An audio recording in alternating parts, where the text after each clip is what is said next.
I would like to welcome colleagues from the Faculty of Social Sciences, Faris Kočan, Rok Zupancic. Because I haven't seen Rok. And they are going to continue the already touch upon strand, which is the role of art, the pragmatics of art.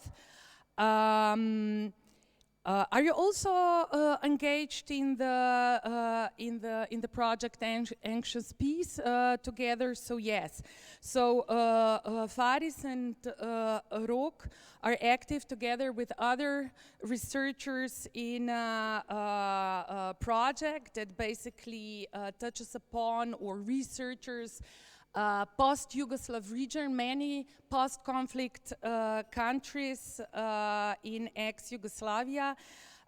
It is called Anxious Peace, Anxieties in Cities of Southeast European Post-Conflict Societies. So it's about the uncanny peace in the region.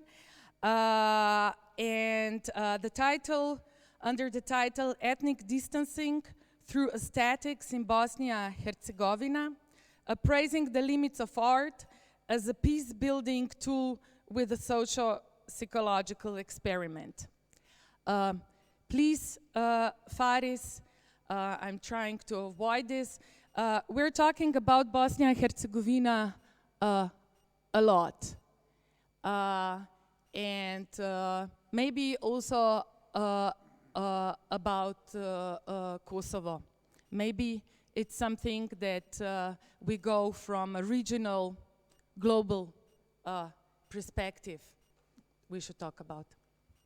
Okay, thank you so much, Katja, for this. Thank you so much, Martin, also for inviting us. I hope that you hear me loud and clear. So today I'm trying to maybe continue where Zdenka left. I'll try to reflect upon arts as means to actually achieve peace and I'll focus on Bosnia and Herzegovina. But before, probably I have to dwell also in a higher or a bigger context from which, where arts and culture actually did become our point of interest. So from 2018 to 2021, we contributed or actually collaborated in one of the biggest European projects on troubled past. So with approximately 16 universities from 8 European countries, we try to address troubled past in European countries, not just in Bosnia or in Kosovo, but also in, for example, Germany, Cyprus, Greece, Poland, for example. So all the countries that had this traumatic, troubled past from different dimensions. And besides, the classical politics, media, or historical discourses, we actually also tended to delve in within the arts and culture paradigm. I'm a political scientist. I come from Faculty of Social Sciences, from International Relations Department. So my intervention, I'm going to be excusing a lot for this, but comes also from the political science part of the phenomenon. So I'll try to also to understand arts and culture as part of this political sphere and social sphere and discursive sphere as such, right? And when we try to think about arts and culture, we try to think, okay, is this just an equal agent of the troubled past as, for example, political discourses, historical discourses, other discourses, right? So the media parts, the politicians, things like that, or something above business as usual, as Denka actually nicely showed us, right? Because it has this means to reflect, to step back to a certain extent and reflect what actually is happening, right? And of course, when we try to think about the conflicts in arts and culture, we actually try to understand if arts as such can be also a laboratory for the conflict to be resolved, right? Because of, the universalistic or the potential universalistic message that the arts as such convey, right? Or, of course, because we tended also to write an article, and this is based on an article, right? So is arts and culture another domain, right, where conflict actually can just be, further instrumentalized, further entrenched, further antagonized by, different individuals or elites that actually make use of this status quo that is ethnopolitical, as Katja also said, right? So when we try to think about or wrote about or read about the arts, culture, and peace building, right? I've just put you some great literature or some great punch marks where we started, right? So it's aesthetics is about the ability to step back, reflect, and see political conflicts in different way. Roland Bleicher, 2009. And of course, the cultural production as a realization of a truly emancipatory politics, for example, in Bich, because we were not the first one that tried to understand arts and culture as peace-building tool, right? Of course, that they need to develop a public language of grief, right? Not particularistic, languages of grief, and arts could do that, right? Particularly when it comes to the participatory forms of arts, right? And of course, Baker also said, understanding popular music, for example, and public discourses can help us understand the dynamics, of the or the ethno-political conflicts that are unraveling, still are, 28 years after the war, right? And of course, you had a lot of literature that tended to argue how, for example, Sarajevo Film Festival, right, provides and harness opportunities for conflict transformation in Bosnia and Herzegovina, right? And the community-based arts processes became an essential component of peace-building work in societies that experienced severe conflicts, right? So to a certain extent, you have a lot of literature, scientific literature that actually goes in hand what Zdenko was saying. So we have to use arts and culture more because this is an important tool to actually achieve some kind of reconciliation or de-antagonization of those stretched ethno-politicized relations among the individuals, right? So for example, I'll just try to show you here how much, millions and dollars and euros and yens, whatever value you take, it's from the donors also for arts and culture, because they are, of course, as us reading the literature, reading the interventions, and see that maybe here is a potential, if we get some funds to the NGOs, get some funds to the civil society actors in post-conflict societies, that maybe we could actually facilitate a meaningful dialogue, right? So this paradigm where you could observe arts and culture as a potential tool for peace building, the international donors also try to dwell upon, So I try to contextualize, because this research was done in 2019 and 2020 with the Bosnian and Herzegovinian students, but for example, you had like 62 EU funds for arts and culture just in that period. So you could observe, the booming. So international donors actually understood that this is an important dimension that they have to dwell in, right? Of course, it's education. It's also the social components, but it's also arts and culture, right? Culture in particular. So when we focus, because Rok and I, we particularly focused on Bosnia and Herzegovina, because other colleagues focused on different countries. But I just tried to show you some examples which we've particularly understood as universalistic, not maybe on the first ball, but on the second and on the third one. So probably you all know Aida Šehović, so her installation Što te nema, so why are you not here? The idea is that she started in 2006 from approximately 900 cups, right, filjans, so coffee cups, and she tried to, recreate a feeling of drinking coffee, right, because this is an important element of Bosnian and Herzegovinian culture, right, maybe also because this is a komšiluk part, right, because people drink coffee, and by drinking coffee, as we all do, we tend to think, reflect, and maybe go beyond some prejudices or stereotypes about the other, right? So that's also a part of the idea of Aida Šehović and her transitory monument. And of course, eventually, through years passing by, from Taksim to Istanbul to, I don't know, New York, a lot of different exhibitions. Now you have 8,000 cups, right? So she did it in that regards, and of course, maybe this is some more universalistic also, because there are no, signs, flags, emblems. She despises that. She says that this tries to convey a universal message, a humanistic message. We all drink coffee. People from Bosnia and Herzegovina love coffee. They love their neighbors, and that was her idea, and that's why maybe this is something also that has this potential in terms of certain artistic expressions where they can go beyond this logic, supra-ethnic versus, ethno-political, right? And of course, the second artist is Mladen Miljanović. Probably also you know him a lot, very good. He was a former, soldier, but he is an artist and he lives this arts, and he's probably most important artist because he's the first one who tended to represent Bosnia and Herzegovina as a whole in the Venice Biennale in 2005, right? But he continued with being, universalistic, and when we observed his work, so here is a, welcome to Bosnia. It's a telling picture. For example, the second one is I serve art, right? And then the third one is he tended to reconcile the place and the form, because in Banja Luka, a former military barrack is now used as an art school, and he tended, to show how actually you can how is it difficult to reconcile one place and the form of this place, right? So former barrack becoming an art school, and to a certain extent he's continuously sending those universalistic messages, continuously sending messages that we have to think about arts when we also talk about conflicts.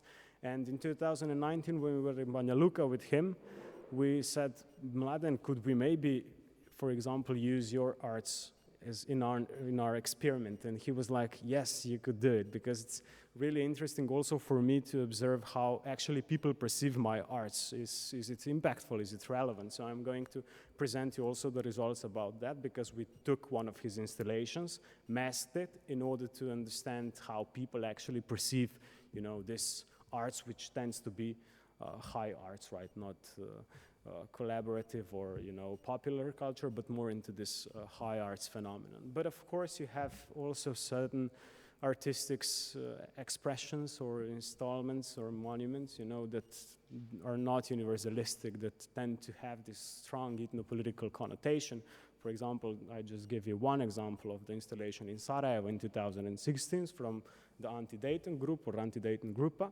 So they wanted to pay tribute to the victims in Bosnia and Herzegovina, so victims in Republika Srpska, but they did it, in a shape of Republika Srpska and in a form of a mass grave, with remains of bones, clothing, and shoes, right? And their message was, of course, that Republika Srpska is a result of a genocide, right? So you have a clear artistic installation, but of course it doesn't go well within this universalistic paradigm, or this peace-building paradigm that arts usually or tries to portray when the artist has those universalistic messages, right? So you have a lot of different artistic expressions in post-conflict societies where not all messages are universalistic, but also feed the ethnopolitical imaginaries, right?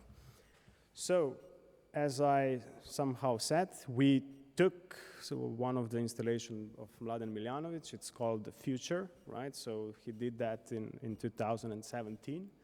And of course, the idea is that the future's portrait, as you could see, right, so is on tombstone and on crutches, right?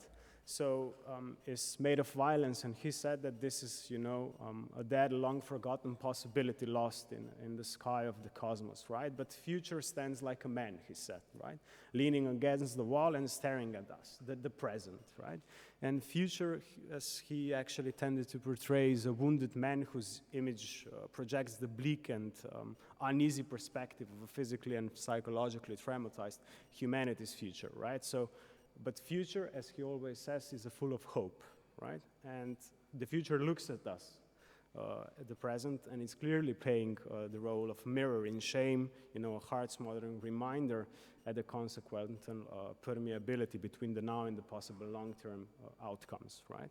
And without any of these pathos, the work makes a clear statement.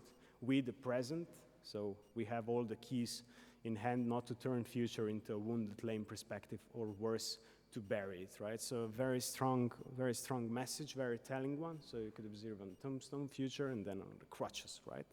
So what we did with that. So based on the lit review, based on the message of the literature, we actually, the first observation was some artistic pieces actually built on the supra-ethnic or civic or all-inclusive Bosnian, humanistic, anti-war aesthetic level, right? So intuitively speaking, we could say that this is a good potential for bridging the divides, right, in the country.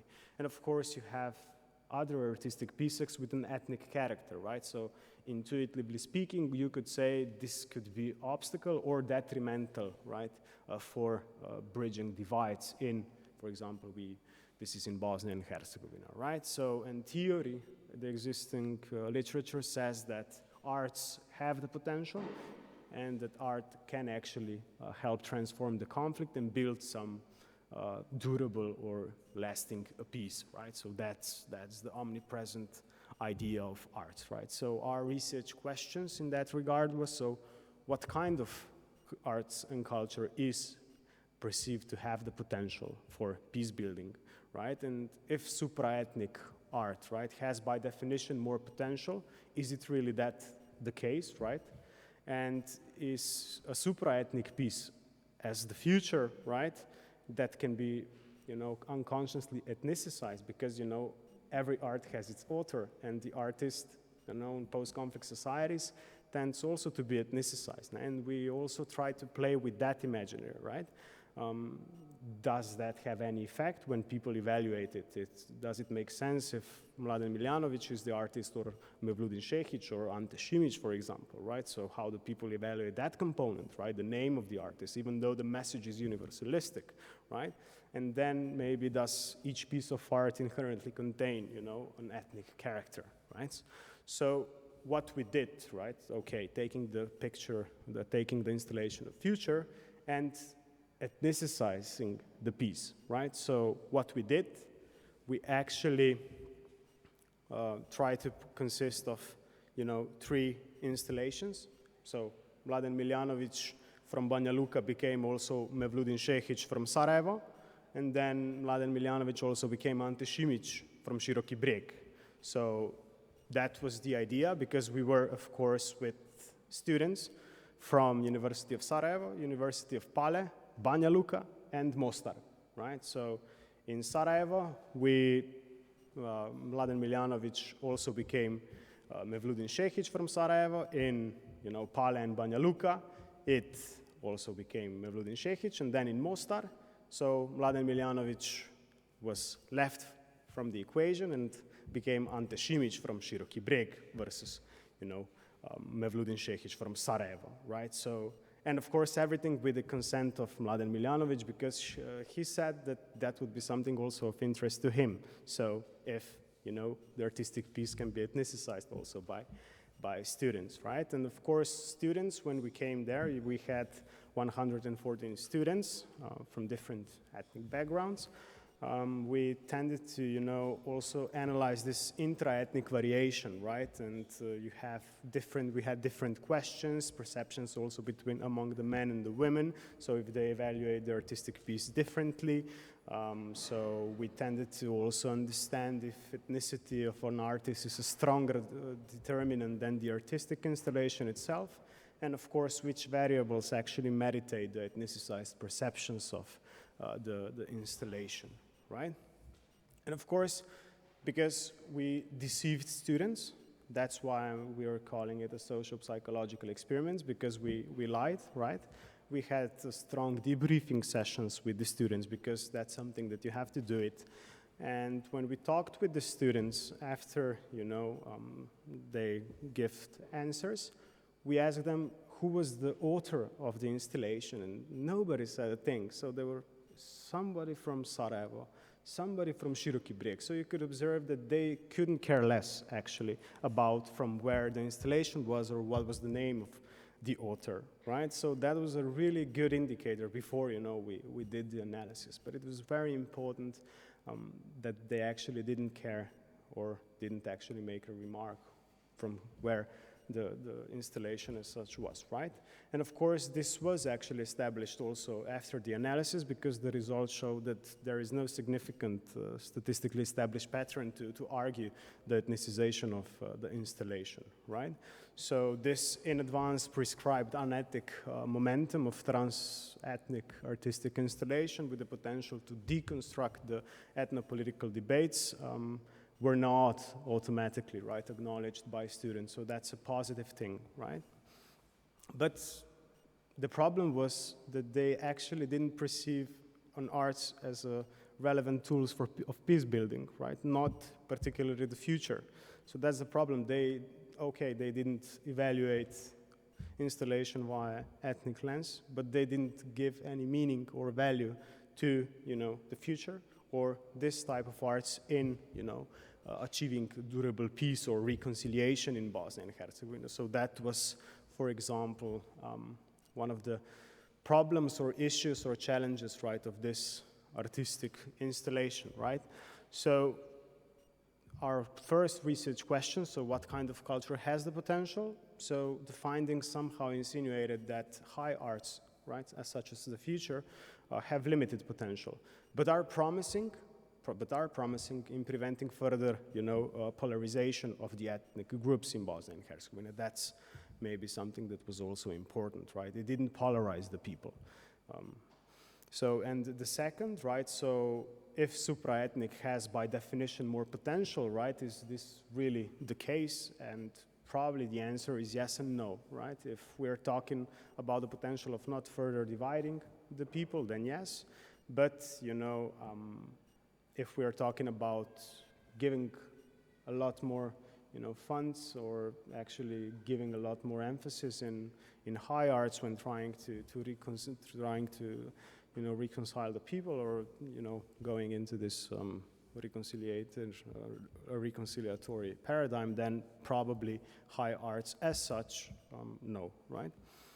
But of course, we then, as political scientists, tended to reflect what this actually installation as such tells to us, or maybe because we told that to Mladen, and he was like, yeah, I actually thought it so, because he said, I'm an artist, I also teach there in Banja Luka, I give a lot of exhibitions around the globe, and I don't see a lot of young people in Banja Luka taking care of or trying to understand the logic of arts. And he said, yeah, probably if we would written a song, so popular culture, if we would do something, with the video and things like that, it could be more impactful, right?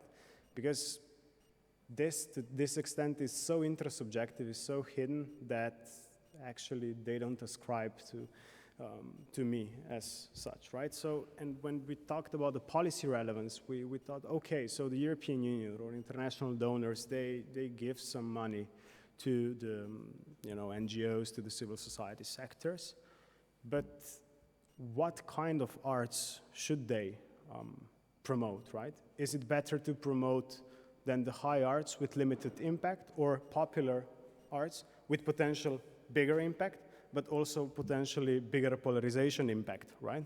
Because most probably it could be also the case. So we don't have any answers, but as you said, what kind of peace, right? When we talk in political science about peace, we talk about positive and negative peace, right? And the positive peace is about well-being, while the negative peace is the actually absence of violence. But that violence is not just via guns. That violence is also system, as Martin said in the beginning, neoliberal system plus ethnopolitics. This is inherently violent systems, and when we talk about the post-conflict societies with yet to be consolidated subsystems, absence of rule of law, human rights, rights of minorities, it can be violent. So that's why, as Katja said in the beginning, in the last 2 years, we were focused more on anxious peace, right? Our idea is that we have post-conflict anxieties in those countries because of the absence of this stability or predictability by, the subsystems. But we focused, for example, in cities or places where violence never occurred during the war. So I was working for the past 2 years in Balvine, So that's 7 kilometers from Mrkonjić Grad, a small village populated by Bosniaks and Serbs, where the war didn't occur, right? Amidst, the general chaos, you all know what happened in Mrkonjić Grad, for example. But in Balvine, they didn't fight. And my colleague was also in Kamenica, so Kamenica in Kosovo. That's also one place where, amidst the broader violence, they didn't fight. The Serbs and the Albanians didn't fight. And Gorski Kotar, right? So in Croatia, where Serbs and Croats, again, amidst broader violence, they didn't fight. So we try to understand those patterns, right? How could they be different? And maybe just to, have this connotation at here, it's about the strategic relevance, right? So just as high arts is maybe not of the highest strategic relevance in the minds of the people, it was also, for example, Balvine, that didn't have any strategic relevance for the office or for the army of Republika Srpska, for the police officers, for broader, political and military aims. And we actually also talked with the officers from the army of Republika Srpska that were in Balvine during that time, also the chief commanders of the Mrkonjić Grad, and they all said that. So the political elite and the elite in the army, they weren't interested in Balvine, and that's why we were left with, open hands, what to do. And of course, that's very telling, because you didn't have very strong idea that you have to cleanse or that you have to take some people out of the village. They said, no, we're going to preserve peace because people there, they just want to live, and we're going to contribute to that cause. And for example, amidst, this strategic relevance, people stay people. And that's maybe also part of, the equation of how we should think peace not just as a binary logic, but also in those gray areas, right? Because there were problems also in Balvine. The officer said that there were tensions because the outsiders, they came and they started to sell the guns, and they said that Mujahedins are coming and then the Chetniks are coming, right? And the officers and the police, they actually started to reconcile between the people. They said, okay, when you're going to see Mujahedins and Chetniks, I'm coming the next day at 4, and you're going to report me about those Mujahedins and those Chetniks that are coming to the village. And he continued that for 7 days until people said, no, we didn't saw any Mujahedin, that was just maybe a message, but nothing is happening, right? So we also see how individuals can be important when they don't get, strong orders from above, right? When they have their own agency. And also it's here, right? Mladen is doing that, he says, not with a lot of money, not with a lot of help, but he does it because he thinks it's important and he wants to portray this universalistic message. And he says that he loves going to Sarajevo, he loves going to Mostar, and he wants to contribute with his installations to peace, to post-conflict reconciliation. But when we talk with those people, they all said that this peace is really anxious. This peace is really somehow, as a colleague from Banja Luka said, they are just waiting for something new to happen, right? And of course, the political elites in our region, they tend to, instrumentalize that fear. They tend to purchase on that fear and that sense that, something might happen, and they do that, right? But on a more positive note, I wouldn't say that popular arts is an answer. I would say that it could further polarize the citizens, and that we should find some ways how to engage more within the high arts, so how within those artists that actually think 2 or 3 steps beyond what the popular mass would want, and try to see how we can convey their messages in a more popular way, not just, stored inside of museums. Thank you so much.